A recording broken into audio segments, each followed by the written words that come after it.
I'm going to shut the road down. It's going to be shots. I'm going to take shots. He came through the intersection. We've had shots fired. We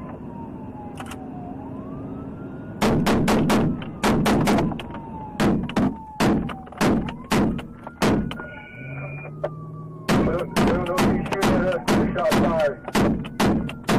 The truck's rolling backwards. He's standing in front of the truck.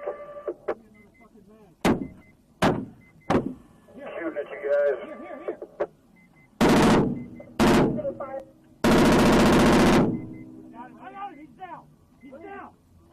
Michael Vance lived a violent life, and he died violently in Oklahoma last night in a gun battle with law enforcement. David Begnaud reports on the end of a week-long manhunt. Because I'm about to steal another car. Michael Vance terrorized Oklahoma over 8 days, killing, carjacking, and threatening more violence. He killed 2 relatives, We got shots fired. wounded 3 law enforcement officers, and made a hit list. As a fugitive, Vance taunted police, posting live videos to Facebook while on the run. What's up, y'all? Letting y'all know, look, this is real. See, that's a gun. That's the real deal. Then Sunday, police caught a break. There was an automobile right here. Donnie Williamson tipped authorities to where Vance was hiding out. What gave him away? His car, spotted under these branches. Later that afternoon, during a traffic stop, Vance shot Dewey County Sheriff Clay Sander in the shoulder and the elbow.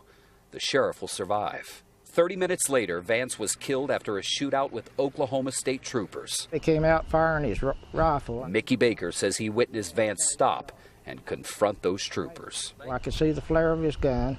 The fight went on for about a minute or so. Them police officers, they was in one heck of a gunfight last night. This is where Michael Vance was living, in rural western Oklahoma. He had a fire pit in that ditch. He saw that he had access to running water, and officials think he may have been in this area for about a week. Scott, as for the why factor, it appears to be a revenge killing according to authorities, and that's because Michael Vance was due in court next week to answer for charges he sexually assaulted a child. David Begnaud in Oklahoma for us tonight. David, thank you.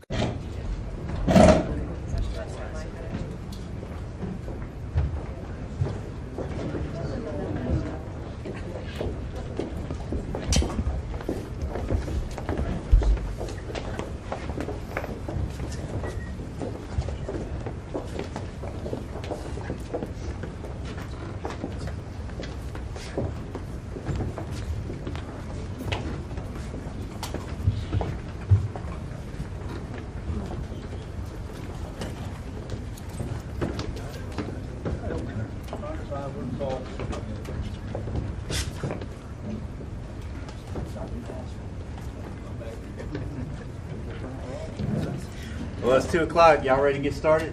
Yes, sir. All right. Again, I want to say thank you all for coming out this afternoon. We've got several people on the agenda to speak, and I know a lot of you here. For those that I don't know or that don't know me, I'm Captain Paul Timmons, P-A-U-L-T-I-M-M-O-N-S. I am the Public Affairs Commander for the Department of Public Safety, Oklahoma Highway Patrol. And to get things kicked off, I'm going to introduce the Commissioner of the Department of Public Safety, Commissioner Michael C. Thompson. Good afternoon, everyone. Thank you for being here, and I know there's been a lot of interest in this.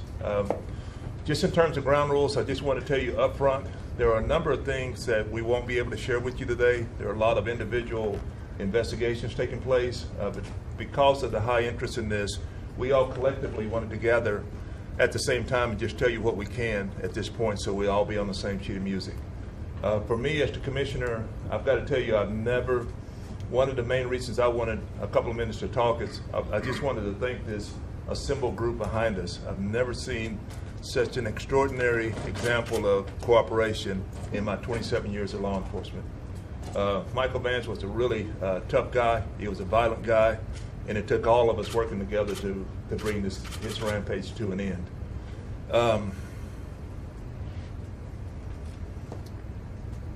And an important point also, we're having this press conference here at the Highway Patrol. We could have had this anywhere. We had federal cooperation, county cooperation, state cooperation. We had so many people invested in this. And for all of us that are in law enforcement, Michael Vance was our worst case scenario, period. He was a determined, violent criminal with no regard for public safety, no regard for public life, and he had nothing to lose. So when we were able to apprehend him, we felt very good about our collective efforts. I want to send condolences to the family members or all those affected by his violence. I want to send condolences to Chief Sander, or Sheriff Sander from Dewey County, who is recovering right now. Sheriff Sander was just doing what Oklahoma law enforcement does every day. He was stopping a truck that was dragging a tow chain because he was concerned the spark may start a grass fire. And Michael's Vance shot him. This is after all the things he had done previous to this. So high regard for Chief Sander. We're glad he's okay. We're glad our Wellston officers are okay. And our deepest condolences to the family that was killed in Luther by Mr. Vance. I don't need to say this, but since we're all assembled here, I will. Vance could have ended this anytime, peacefully. Anytime. Even after his rampage in Wellston, he had ample opportunity to end this violent streak of his, and he chose not to. I am so proud of the efforts of law enforcement to bring this to an end. And I think about the Highway Patrol troopers that were there after Sheriff Sanders was shot. And I'm not a gun guy, my troopers are. They knew what they were facing. They knew that they were facing a guy who's carrying an AK-47, which shoots a 7.62 round, which has an effective range of over 300 yards. And since it's football season, that's 3 football fields. And when you look at how close our troopers got to this assailant, to Vance, before they were able to end this violent conduct, it really inspires confidence in Oklahoma law enforcement. Loss of life is always unfortunate, always. But we're glad no one else was harmed by Mr. Vance. Vance ended this rampage the exact same way he started it, violently. And it didn't have to be that way. But I'm glad we have dedicated law enforcement professionals that are there to answer the call. We should all be proud of Oklahoma law enforcement and our federal and state and county and municipal partners. It was an extraordinary act. And I'm sorry we can't give you really granular details today, but we will be able to answer a lot of your questions today. Chief will talk about the video here in a few moments. I know everyone's interested in that. Pay close attention to the first one. It really paints a picture of who this individual was. And with that, I'll be followed by the agent in charge at FBI, Kay Peterson.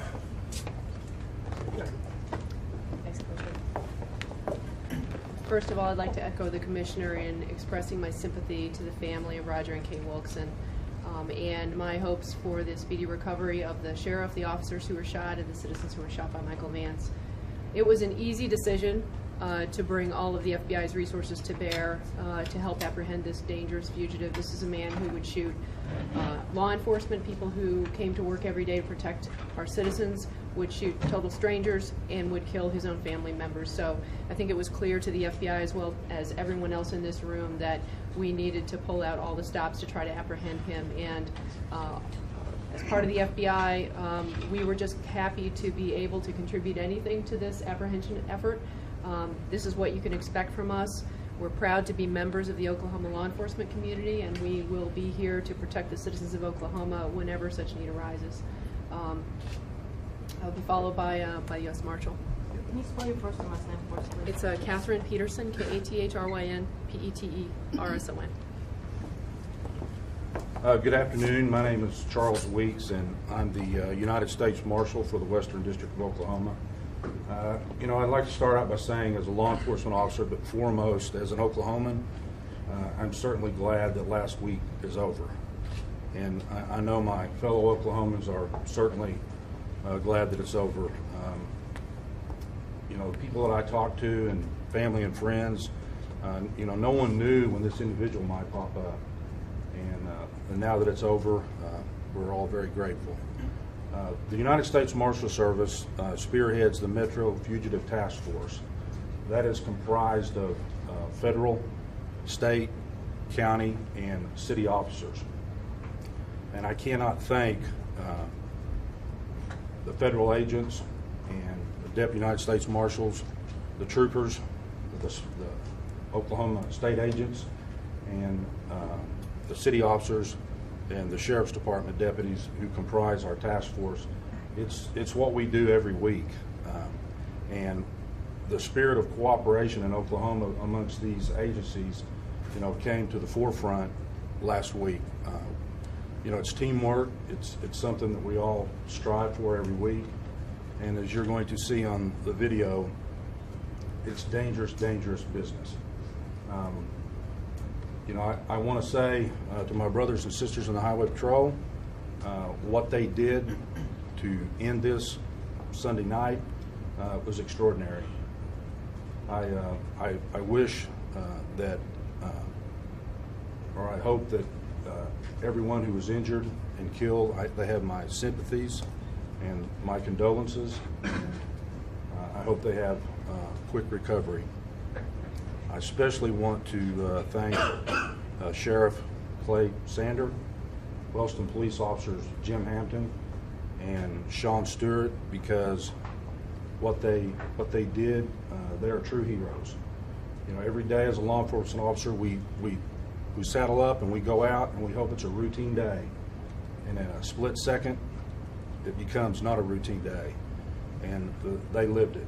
We're very fortunate Sunday night that we didn't lose anybody else. And I'm very grateful for that. I wish everyone a speedy and quick recovery and they get back to duty on time. Thank you. I'm Stan Florence, STANFLORENCE, Director of the Oklahoma State Bureau of Investigation. I'll echo much of what was already been said. I wanted to add a couple of things just to let you know the OSBI's role this past several days, this past week. Our role was first and foremost to assist in the investigation of the Wellston officers and their shooting case and subsequent shootings after that, all the way to the shooting of Sheriff Clay Sanders.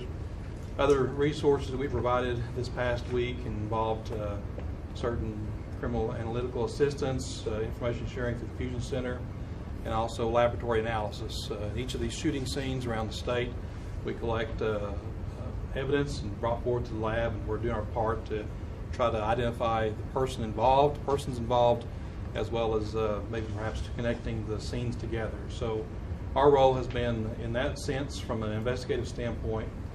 I think also, just to reiterate again what everybody said earlier, this past week was a week that in many ways was unprecedented. It's not that uncommon to have a period of time in a week or a few days where someone like Mr. Vance commits the acts of violence that he did.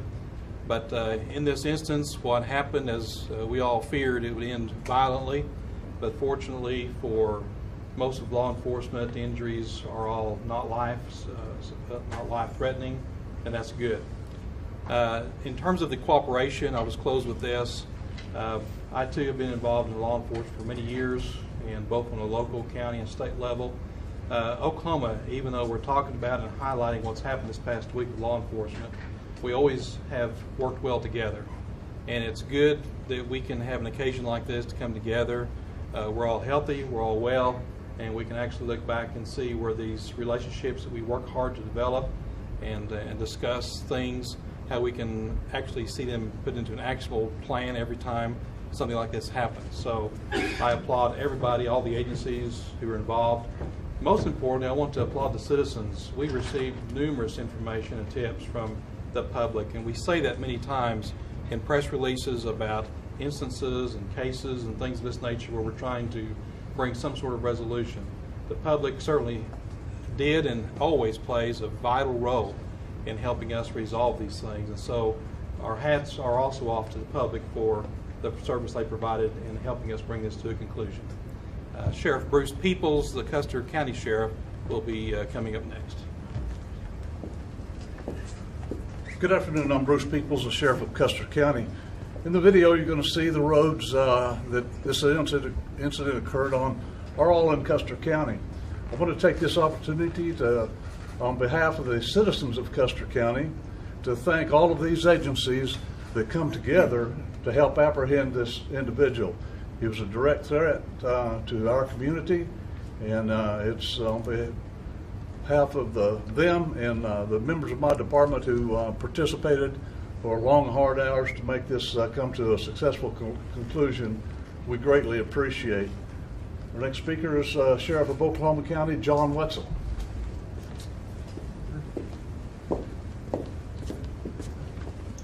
Thank you. The first thing I want to do is remember two people, and that's Ron and Kay Wilkson. Ron and Kay Wilkson were the two people who died at the hands of Michael Vance.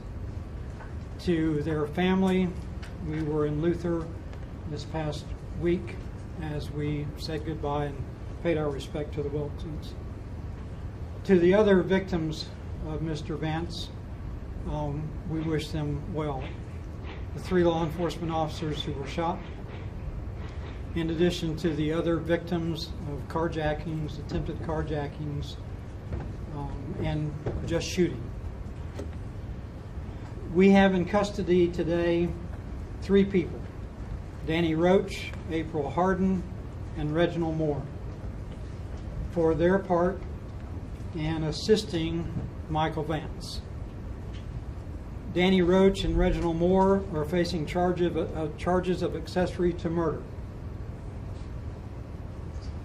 They are also facing charges of shooting with intent to kill in the shooting of Sheriff Sander and Mr. Frost, because they provided the weapon to Michael Vance, which resulted in those individuals being shot. So in addition to whatever charges may be filed in the western part of Oklahoma, they will face those charges here in Oklahoma County. In addition, April Harden is being charged also with accessory to murder. Both 2 counts. I might say that as we speak, investigators from the Oklahoma County Sheriff's Office are out continuing their investigation. And we will not stop until we have answers for every question that we may have in law enforcement about what happened in Oklahoma County. I said yesterday, and I'll repeat that today, behind me is what the face of law enforcement cooperation looks like. I've been in law enforcement for 49 years. Been involved in many cases. But I've never seen the level of cooperation that we received and showed each other this past week. On Sunday evening, when we had the Wilksons murdered in Luther, at the time I arrived at the scene, I looked around to see many highway patrol troopers, the FBI, the U.S. Marshal Service. They were there even though we hadn't called them. They were there to be of assistance because we had a madman on the loose.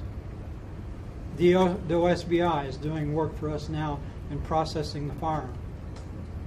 Local police departments and sheriff's offices across the state have been working nonstop for the past week to find the killer. This is what law enforcement cooperation in Oklahoma looks like.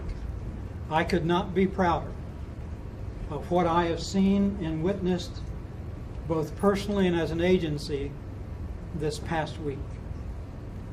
And for those brave men and women who put themselves in the actual line of fire this last Sunday night, I say they're heroes. They will go down as heroes. And we're thankful that none lost their lives. With that, it's my honor to introduce the Roger Mills County Sheriff, Darren Athel.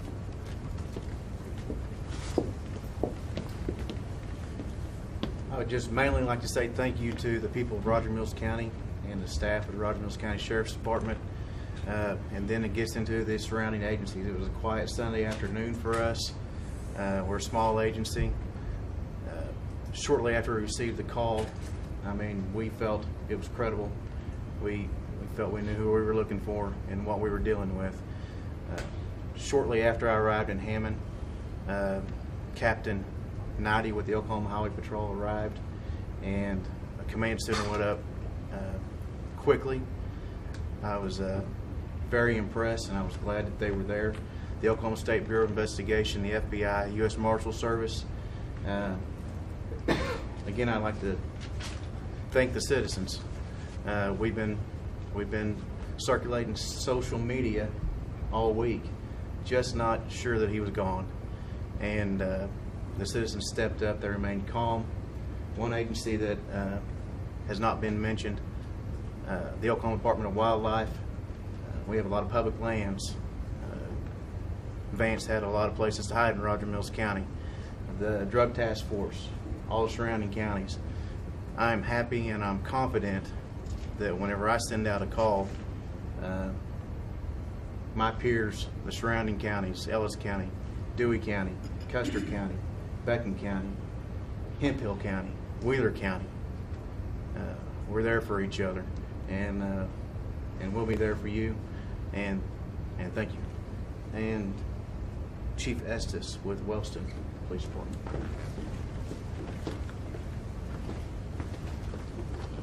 Hi, I'm Chief Tim Estes from the Wellston Police Department. First off, I'd like to thank everybody back here that's been involved in this. Sorry I'm getting emotional, but I'll get it. It's been a trying time for our town. Kind of give you an update. Officer Shawn Stewart, he's still recovering. His recovery is going to be slow. I believe he has to see a specialist today. We're thinking probably 3 months or so before he gets back.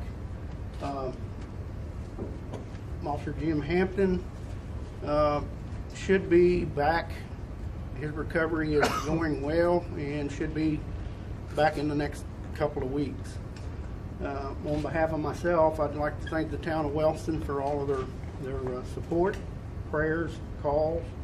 Also, we have calls from several different states, even asked if they needed to help us on anything, and we advised them that we're doing what we want. A special thanks to Sheriff Charles Doherty. Some of his guys has helped me cover the shifts during the nighttime. It's just been a tremendous week. With you never dream anything like this will ever happen, but man, these guys, they won.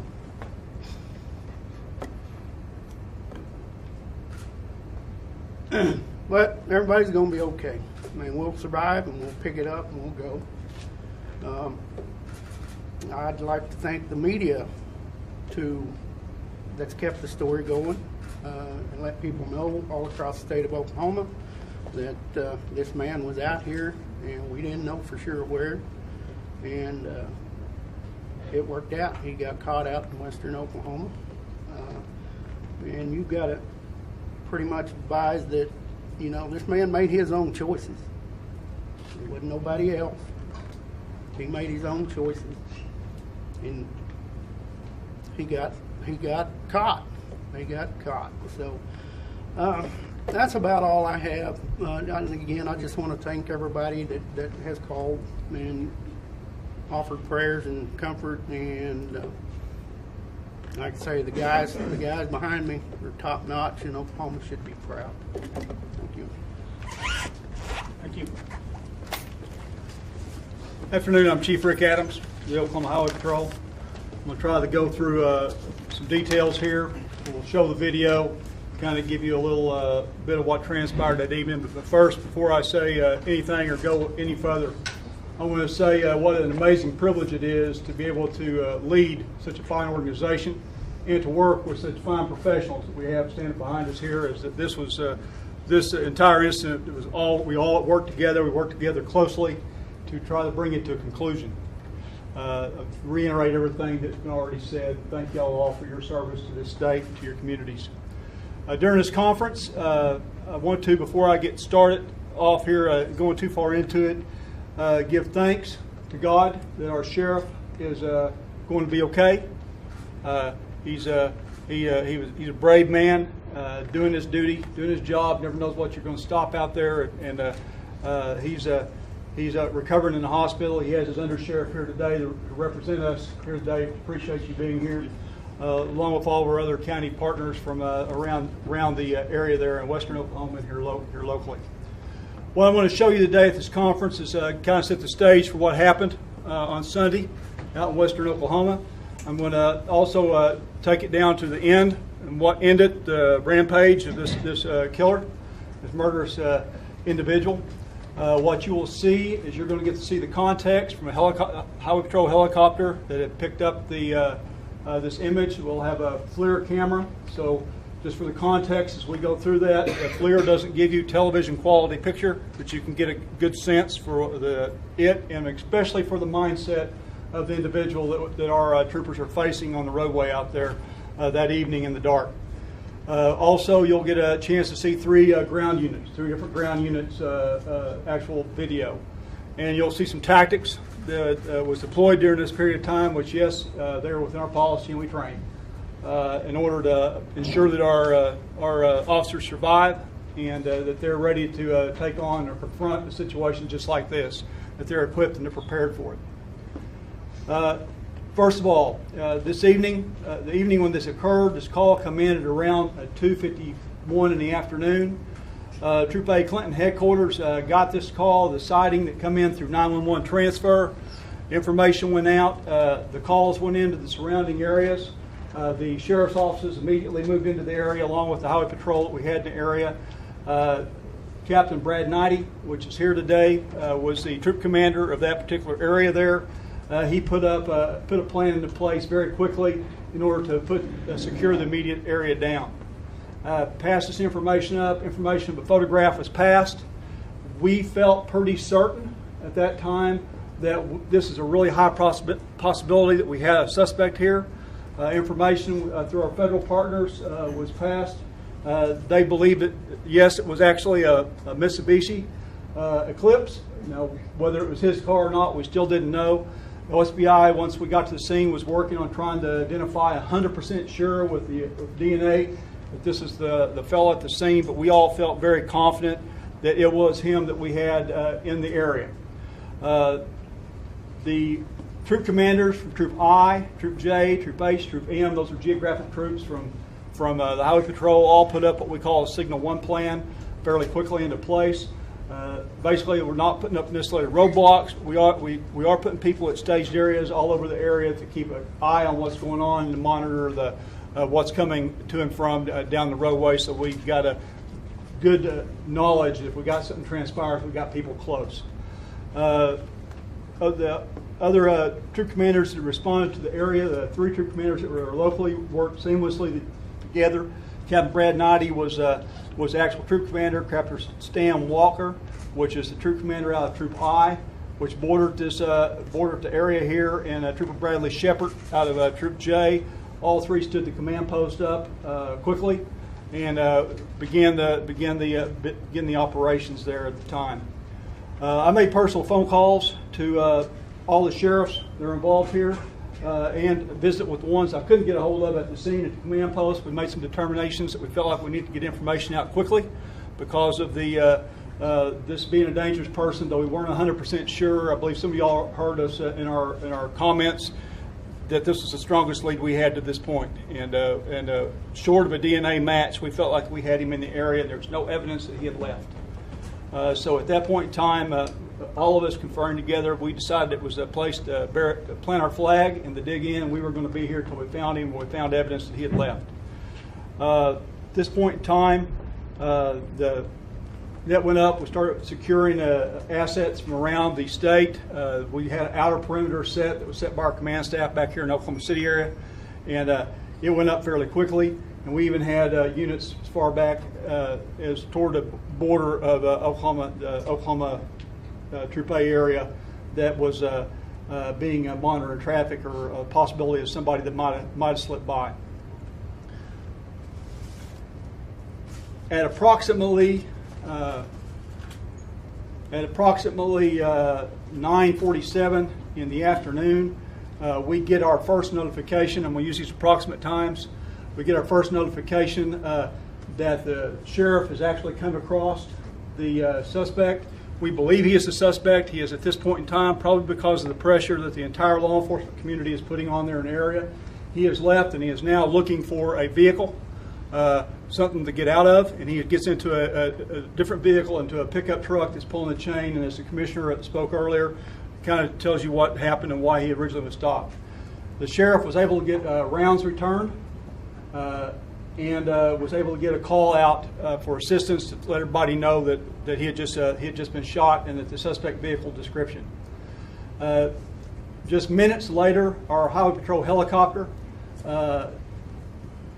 picked this vehicle up on a county road, and with the FLIR was able to locate it. At that point in time, we started moving assets in to try to surround him and actually set a roadblock up.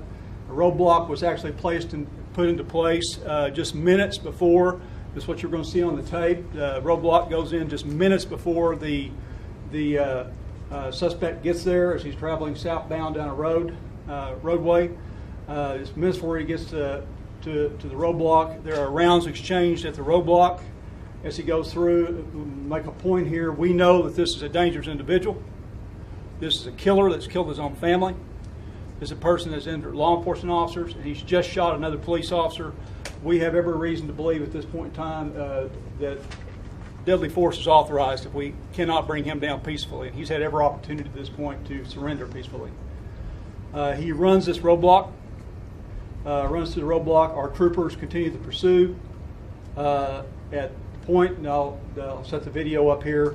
Now, at the end of this, I'm also going to give the names of our troopers that were involved in this shooting, so that y'all have that up front. Because these young men did an extraordinary job and were extremely gallant and brave, literally running toward the fire, and not letting anything off this guy as this is going on. At the particular time that this occurred, the vehicle at this point in time is heading down the roadway. You will see on the tape where he slows because they are exchanging rounds. It's hard to tell from the television, from the camera, from the bird, from this particular type of FLIR, but you'll be able to see some of those rounds exchanging. You'll be able to see some debris coming off of the cars. The vehicle will stop. There'll be more rounds exchanged, and then you'll see it'll start rolling backwards. This individual actually got out of his vehicle, got in front of his car, let the vehicle roll backward toward the officers that are stopped shooting at him, and advanced on it using the vehicle for cover like if it was a tank. This man had every intention of taking officers with him. They found some young men at the roadblock that had a mindset that they had switched from the guardian to the warrior at this point, and they did not give up. You'll also see in this picture, you'll have information where you'll see the other video camera footage from the other officers that are responding. We'll give you context. Each of these camera shots will show you from the beginning about the same point. It'll start at about the same point. It'll end about the same point, so that you don't get the whole period, but it'll get everything kind of shooting in the context that went down in. And it'll give that, of course, the OHP aircraft piece. And I'll give a little bit while we go through it. All the folks that were behind us here, we talk about the cooperation that went on there. It's so important we have our business cards and we have numbers loaded before you have an incident like this happen. I believe we all talked, everybody in here talked at one point in time during this physically on the phone, and weren't exchanging emails. So that's an important point that you have when you're out here dealing with a situation like this. Setting this up like this, we'll begin by rolling the video, and we'll be followed right after the video is done. Captain Suggs will come forward. He is the commander of my Troop Z investigative unit. And he'll come forward and he will answer questions after the video is over with, what he can. Please understand that we are not complete with this investigation. We're coming out with a lot of this early, and we're being obviously completely and totally transparent. Chief, with one question. A lot of us are televising this live. Is there graphic video that we need to warn them about? This is going to be pretty graphic video, but it's violent video, obviously. But there's not really anything that you can see as far as blood and gore. So. We'll give you folks a couple minutes. The video is going to show on these two screens and the screen behind you if you want to reposition. If not, we'll go ahead and kick this off. Okay. Anybody want to move around, feel free. You can. First video will not have sound. The subsequent videos will have sound. The front vehicle that you see here is a suspect vehicle. The trail vehicle is one of our troopers that is behind him. And what you see at the top here, the black dots that are lit up there is the roadblock that is set up at this point.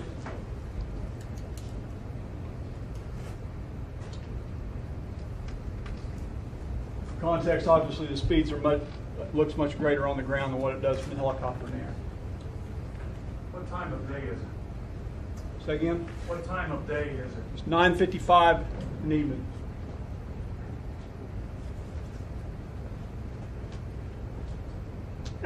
How fast are they going at this point in time? Pretty fast. You'll be able to get that context shortly. Rounds are exchanged at that point.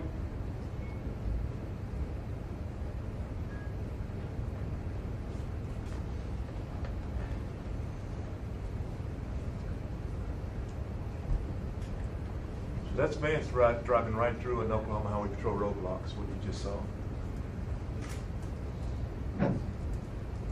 What did the roadblock consist of?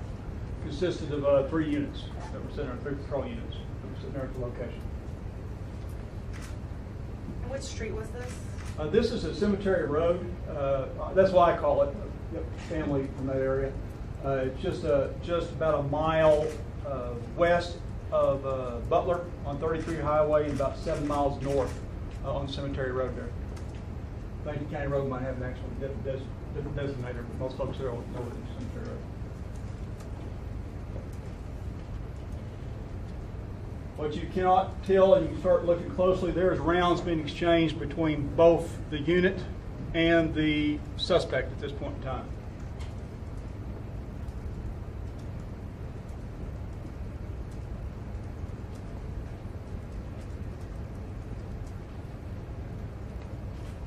Do you know, is the pursuing trooper firing out of his window or through his own windshield? Through his own windshield.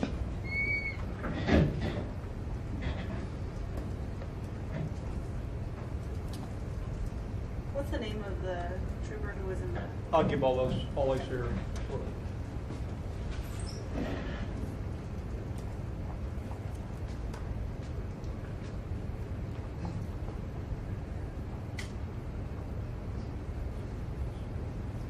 Once he goes through that first roadblock, what is another mile, mile and a half, 2 miles before he meets his final shootout? About 2-3 miles. It's not very long. From the time of the sheriff shooting till he is down, and we say that we believe we have him secure. There's been about a total of 25 minutes that has elapsed. It's fairly quick. You can see the rounds bouncing off the car. Some pinging off the ground. Some of those are his coming back right there at our trooper.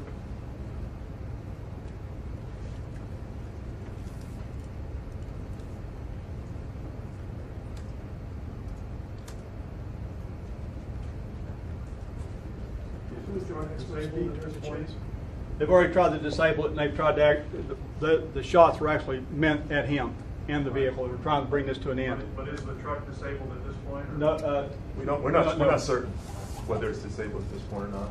We do know he gets out at this point.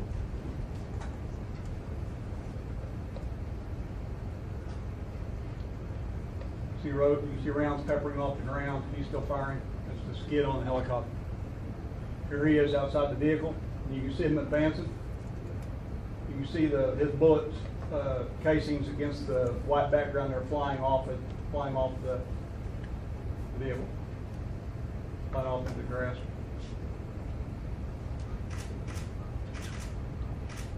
These are rifle shot distances, so this is not something for pistol.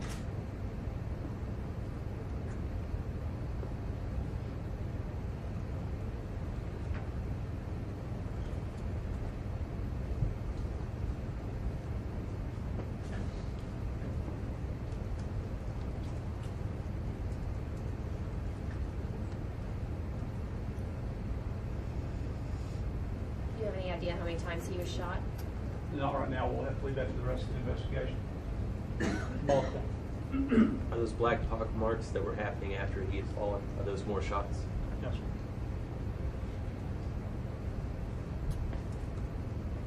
This camera gives you the light. You don't have that when you're the actual guy standing on the ground. He's down right there? Yes. This is our next trooper, Trooper Brian Costanza. He is out of Troop B area. He is the one who is immediately in pursuit of Mr. First Officer.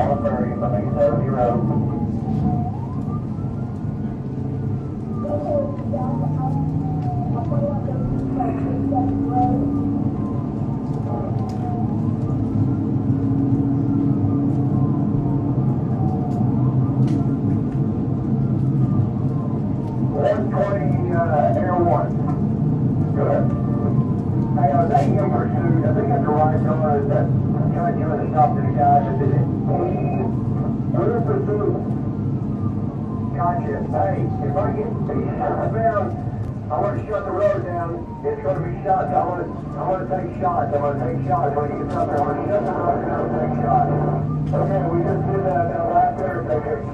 We just did that intersection. Looks ready. He used the gas when he came through the intersection. We've had shots fired.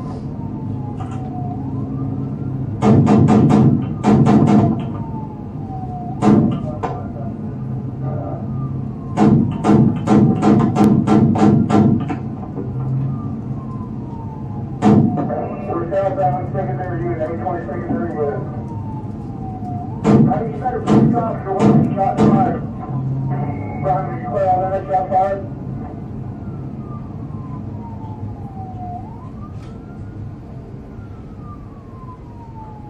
So he's driving and shooting at the same time? Yes.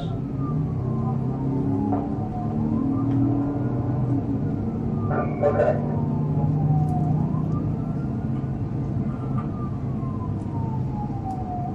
Southbound Main 9 Road.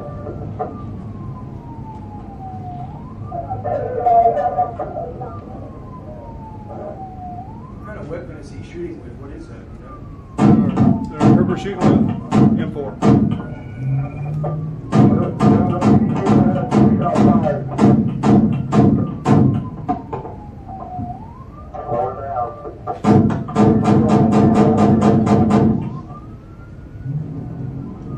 Is this trooper the only one firing shots at this point? Right at this point. You heard everything go down in the helicopter, so you'll see as other units come up that there's rounds being exchanged right up until they cease fire.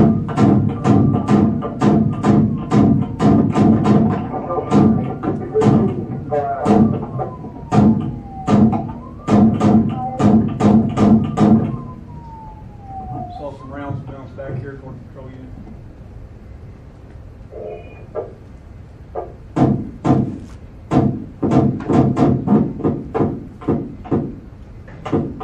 Is that Vance firing back at him? Both. He's in front of the truck. The truck's backing up towards him. He's backing up. He's standing in front of the truck.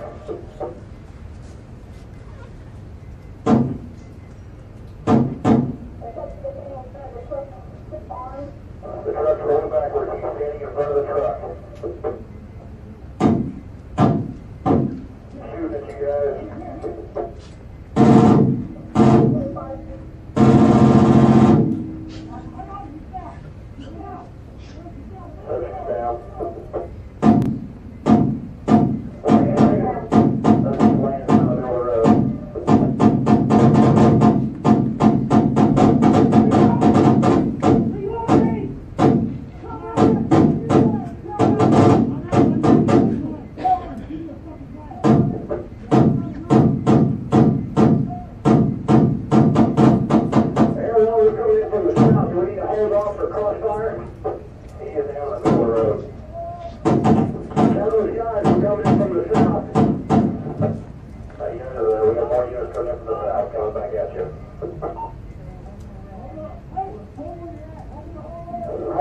Eastbound 2130, am I going to be in the road? Okay, next sight you get here is from one of the backup officers right as the vehicle comes through the roadblock. I believe this is Trooper Michael Whittington. Michael Whittington, out of Troop H. Was Vance firing at officers even when you thought he was down?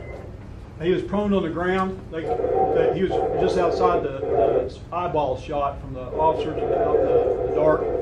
He was prone on the ground, and that's really all that they knew. They're outside the car.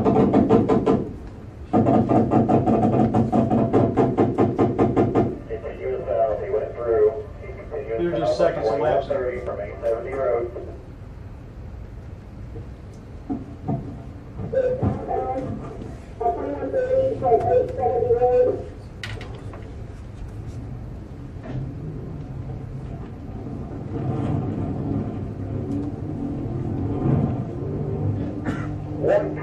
Air 1. Go ahead.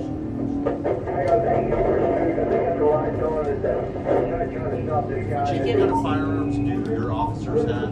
Say again? What kind of firearms do your officers have? We issue a M4 AR-15 kind of weapon.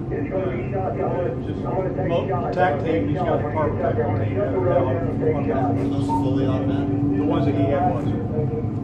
When you come to that intersection, so be ready. Obviously, it came to the point that he felt like we needed to put something on When it. you came to the intersection, we've had shots fired.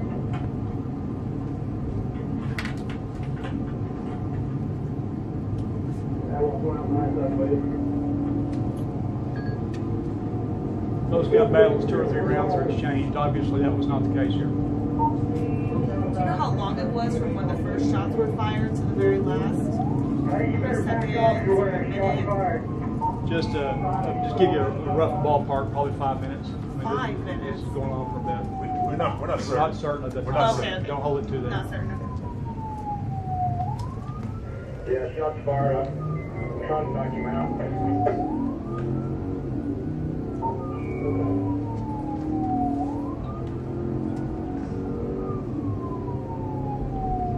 Southbound Main 90 Road.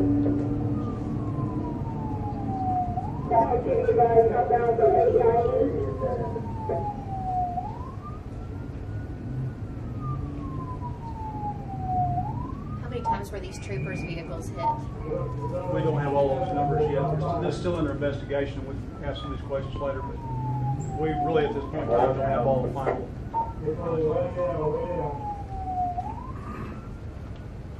Is that something that we can get pictures of, or that you guys have pictures of that you can send to us of the vehicles? The troopers' Why don't we vehicles? wait till after we're done here? We'll see.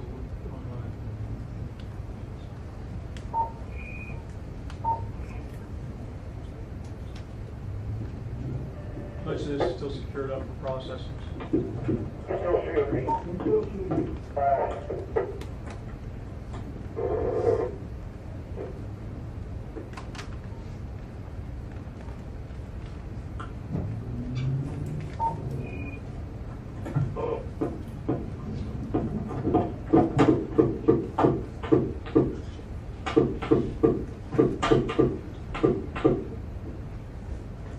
You see our trooper out behind his vehicle there. He's in front of the truck. The truck's backing up towards you. He's backing up. He's standing in front of the truck.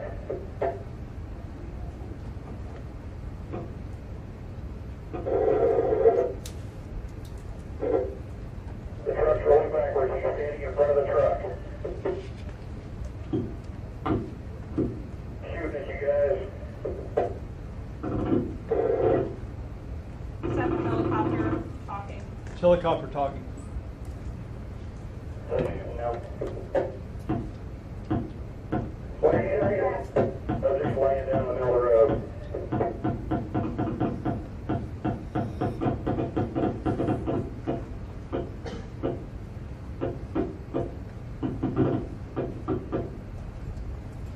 How many troopers total? Fired. 5. Air 1, we're coming in from the south. Do we need to hold off for crossfire? He is down in the middle of the road. Well, tell those guys we're coming in from the south. We got more units coming in from the south, coming back at you. Okay, we're heading around right now.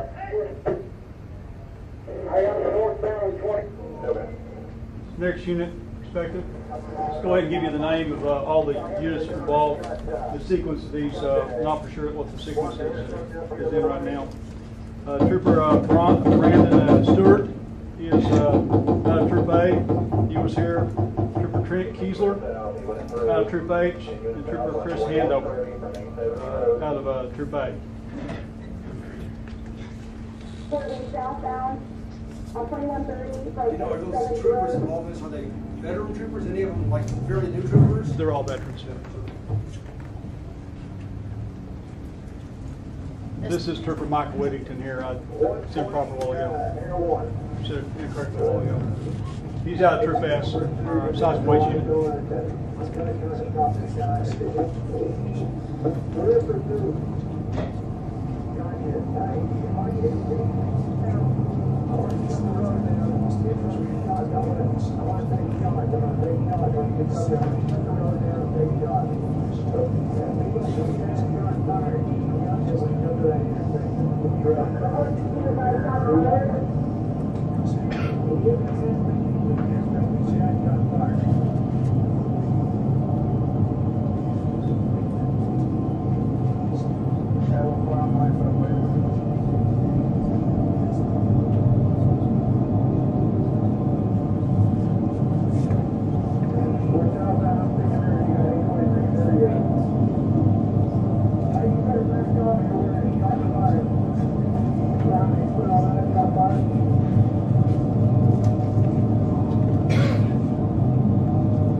You probably already said this. What kind of weapon is that? What kind of weapon is that? AR-15. That's our standard issue weapon.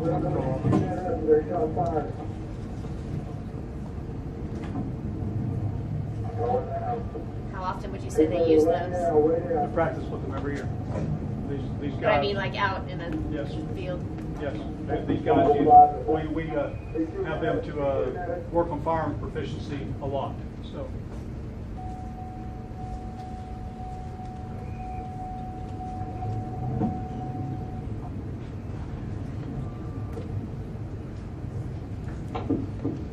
So these guys are actually firearms instructors, so they completely understand the lethality of this weapon that's being fired back out.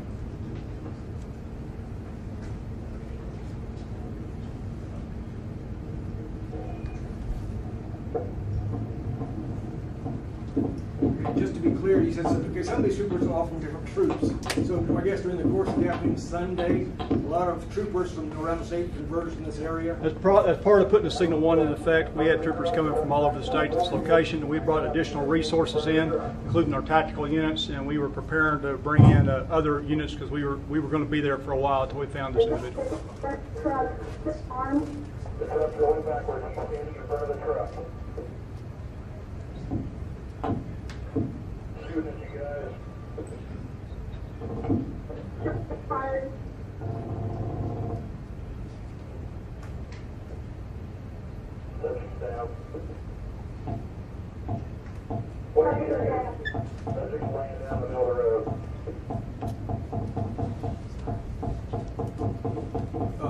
I don't know if you can answer this or not, but you know when the troopers approached him, was he dead there, or did he die moments later? Can you answer that?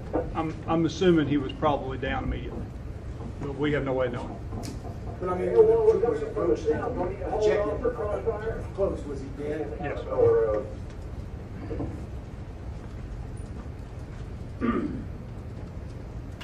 That's it. Are we on there? Okay.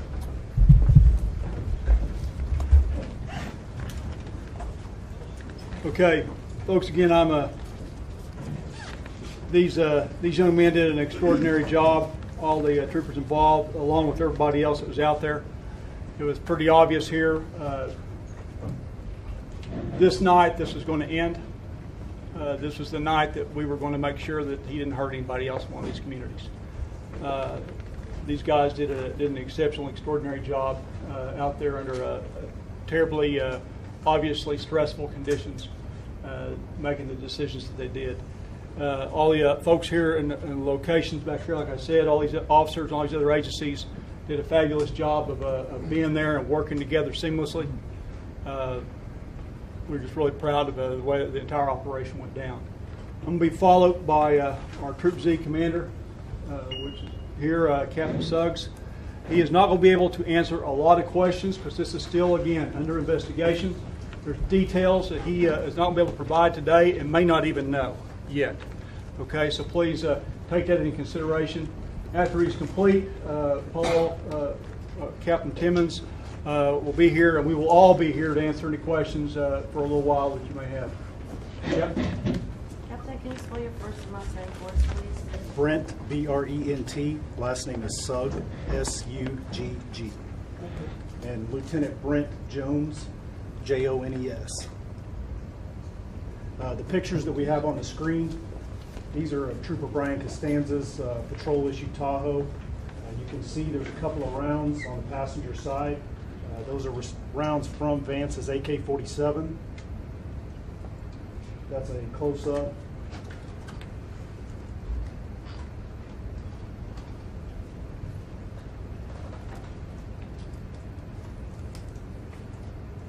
That's on the driver's side, right above the headlight. There's also on the driver's wheel, when we show the picture of the wheel, this vehicle was brought in on a wrecker, so the wheel has been rotated.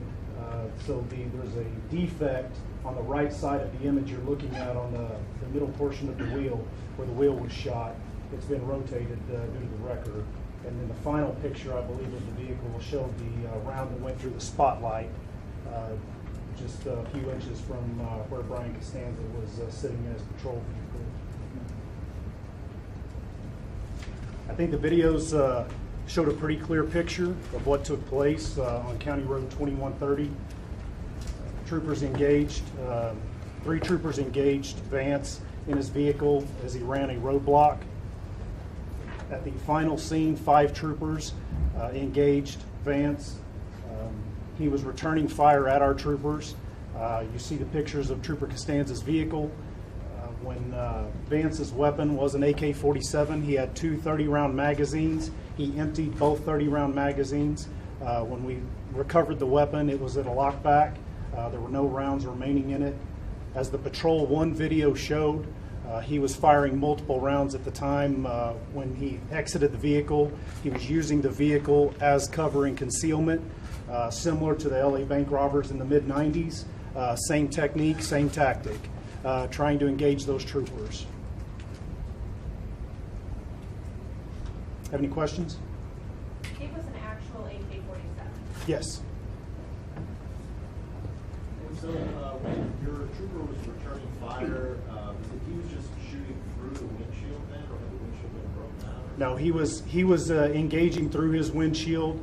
The first set of rounds were to create a spot in the windshield so rounds would continue to penetrate to reach Vance. Is that what they're trained to do? Yes, the tactical team trains in that technique. The use of the truck as cover and his ability to hit the troopers' vehicles. Does he have any military background, Mr. Vance, do we know, or what type of training did he receive? I do not know that information, sir. Is that a sophisticated technique? Would you expect that from an ordinary person? Using the vehicle as cover? No, I would use it for a person that commits murders and shoots police officers. Yes, I would expect that. Do you know what kind of weapon Vance was using, what he was firing back with? It was an AK-47. Oh, he had one? Yes. All right. No, he was the only one with an AK-47. Troopers were carrying an M4. Yes. And that was the one that was provided to him by the accomplices. That's what we understand, yes. Were any other troopers injured? I'm sorry, sir? The M4s that your troopers have, how many rounds do they hold? I don't know what magazine each one of them had in. Generally, troopers will carry a 20 or 30 round magazine. And Yes, were ma'am. any of your troopers injured at all? Not that I'm aware of. Not at the scene. I don't have any of that information if they were. Just a caveat on that. I think no one was struck far, but I really do believe we're going to have some folks with some pretty severe hearing damage as a result of this exchange. Well, there was a lot of smoke in there. Half of their car too, wasn't it, from all the rounds they were firing, right? Yes. Wasn't that smoke we were seeing Yes. around there? Okay. Yes, just burning gunpowder. After the helicopter says that Vance is down, there was still a lot of gunfire. Was he still a threat at that point? I don't know if he was a threat. We have not interviewed the troopers at this time. We're barely 40 hours into this, so I don't know. On a case like that, once the call is that he's down, is that something they're trained for, though, to continue shooting? They are trained to continue until the individual or individuals are no longer a threat. I don't know at what point that he was not a threat any longer. Well, one thing to note about that, because I was out there yesterday during the morning daylight, but at nighttime, when there's not a light, there's not a house, anything around, it's pitch black out there. You're exactly right. The FLIR gives you a sense that it is somewhat illuminated out there, and for the reporters that were on the scene that night and early that morning, there was absolutely no visibility. Any idea the total number of rounds fired by the troopers? No, ma'am. Any reason to think that he may have been hit while he was still in the vehicle, Vance? I don't know at this time. How many vehicles were damaged to where they're taken out of commission? Only one. Just the one. Yes. We do know that he had accomplices, obviously, in Oklahoma City. How long was he staying with them? Does anyone know? I do not have that information. Sheriff Wetzel may have that. That was just a short period of time. Where are the troopers now? Are they on leave? Yes, they are on administrative leave. All 5 of them? Yes. Did Vance's cell phone ever light up after that incident on Monday? I don't have that information, sir. At one point in the dash cam, we could see some troopers ready to get into their vehicles. Were those the 3 that were stopped at the roadblock? Yes, ma'am. Yes, ma'am. And so just so I'm clear, the total number of troopers that actually fired on Vance was a total of 5? Yes. And 2 at the roadblock, or 3? There were 3 at the roadblock, and then those 3 joined into the pursuit. So there were a total of 5 troopers and 1 game warden that was in the video shot. You would have seen 6 people lined up, and so there were 5 troopers. That means 5 different vehicles? There were, yes, 5 vehicles. I know troopers train for things like this, but can you ever think of an instance in where they've had to use the training in this way? Shooting through the windshield? And to this magnitude for this length of time with this sort of suspect? I think every shooting situation is unique. Shooting through the windshield, Trooper Fugate, just a couple of years ago, southeastern Oklahoma, had to do the same thing, being attacked by a felon trying to kill him, so he did use the same technique. Up to this point where the Dewey Sheriff encountered him, how close were you guys to actually locating him? I don't know that I have the exact answer of how close we were to locating him. His world was becoming very small at this point, given the volume of law enforcement moving towards the state, the Signal 1 plan that had been activated with concentrated efforts in that area, and so many troopers being in that area, and the multiple law enforcement agencies that had assets in that area. I think it would have happened, if not by the sheriff, any number of law enforcement officers may have encountered him within moments.